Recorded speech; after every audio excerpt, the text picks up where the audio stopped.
Ketika orang-orang itu datang ke rumah ayah untuk meminjam kamar makan di lantai atas, aku tahu siapa dia.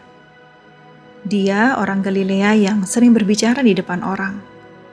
Beberapa hari sebelumnya, seluruh Yerusalem menyambut dia masuk ke dalam kota di atas seekor keledai. Aku dan ayah ikut mengibaskan daun palem dan orang banyak berteriak, "Hosana! Hosana!" Ayah meletakkan jubahnya yang baru di atas tanah untuk diinjak oleh keledai yang masuk kota.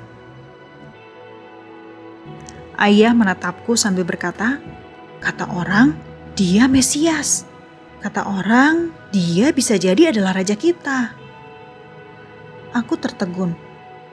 Raja apa naik keledai? Bukannya seharusnya mengendarai kuda? Siapa namanya, ayah? Yesus. Dia keturunan Raja Daud.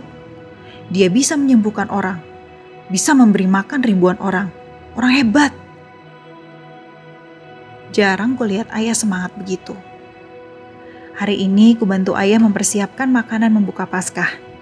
Untuk kami di lantai bawah dan untuk Yesus dan murid-muridnya orang-orang Galilea itu. Aku membuka pintu ketika mereka masuk ke dalam rumah. Dia tersenyum dan memandang kami sekeluarga dengan hangat. Kemudian mereka naik ke atas dan berkumpul. Tak lama kemudian, salah satu pengikutnya meminta air dan handuk.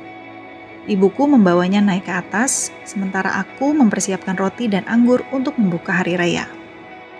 Ketika aku bawa roti dan anggur ke lantai atas, tertegun aku melihat orang yang katanya Mesias sedang berlutut di depan pengikutnya dan sedang mencuci kaki mereka dan mengeringkannya dengan kain yang diikat di pinggangnya. Inikah Mesias? Inikah Rabi yang terkenal itu? Untuk apa dia melakukan itu? Terpana aku melihat Tuhan yang melakukan pekerjaan hamba. Terkagum aku melihat murid-murid menangis menahan haru. Kemudian Yesus orang Galilea itu menoleh ke arahku dan berkata, "Anak, taruh saja roti dan anggur di atas meja." Tak berapa lama mereka mulai makan, kudengar mereka bercakap-cakap. Aku berdiri di tengah tangga mendengar apa yang bisa aku tangkap. Aku mendengar Yesus berkata, "Inilah tubuhku yang dipecahkan bagi kamu." Dipecahkan untuk apa? "Inilah darahku. Setiap kali kamu meminumnya, ingatlah aku." Aku tidak mengerti. Tak lama kemudian mereka bernyanyi dan berdoa dan meninggalkan rumah. Esoknya aku bangun dan terdengar suara ribut di sekitar rumah. Yesus ditangkap dan sedang diadili. Yesus yang mana? Diadili di mana? Berbondong-bondong aku dan ayah pergi ke tempat orang berkerumun. Oh, mereka semua ada di benteng Antonia dan di sana ada Pilatus yang kami semua benci. Ketika aku sampai di tengah kerumunan orang banyak, aku mendengar Pilatus berkata sambil mencuci tangan, "Aku tidak bersalah atas darah orang ini."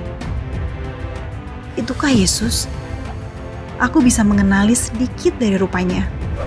Mereka sedang mencambuk dia memakai tali kulit dengan ujung besi runcing. Sekujur tubuhnya mengeluarkan darah segar. Dia berteriak, rintih. Tubuhnya hancur. Tidak terlihat seperti manusia. Inikah orang yang ada di rumahku tadi malam? Inikah orang yang mencuci kaki pengikutnya dengan kasih? Tiba-tiba aku teringat. Dia memecahkan roti tadi malam dan berkata, "Inilah tubuhku yang dipecahkan bagi kamu."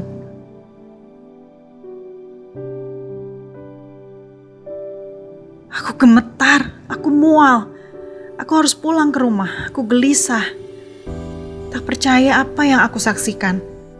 Baru beberapa hari yang lalu tetangga semua menyambut dia sebagai raja. Sekarang orang-orang yang sama berteriak salibkan dia. Ayah hanya diam, tidak percaya apa yang sedang terjadi. Menjelang sore, aku keluar rumah dan bertanya, apa yang sedang terjadi? Orang berkata, dia sudah disalibkan. Salib? Kesalahan apa yang sudah dia lakukan? Salib hanya pantas untuk perampok, pembunuh, dan orang yang hina. Cepat, keluar kota ke jalan menuju Damaskus, ke Golgota. Dia di sana, disalib di tengah kerumunan orang yang masuk Yerusalem merayakan Paskah. Aku berlari sekuat tenaga ke Golgota. Orang banyak berkerumun, kebanyakan tidak lagi peduli. Mereka ingin cepat masuk ke kota karena Sabat akan tiba. Prajurit Romawi bermain judi di bawah salib. Beberapa perempuan menangis. Aku berada dekat dengan mereka.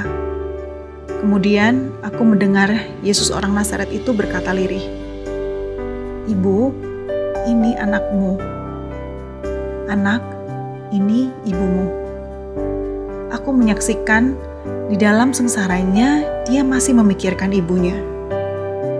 Aku mencoba melihat dia. Apakah betul ini orangnya?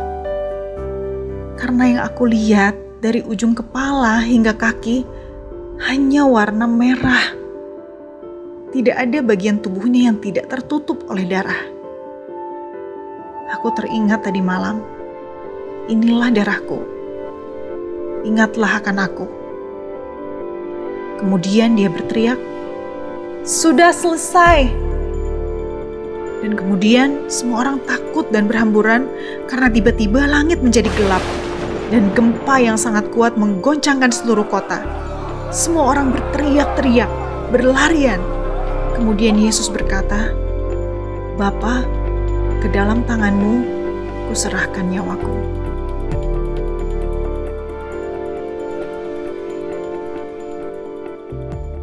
Kemudian dia mati. Itu 3 hari yang lalu. Pagi ini yang aku dengar, Yesus orang Nazaret itu sudah tidak ada di kubur. Kuburnya kosong. Dia bangkit.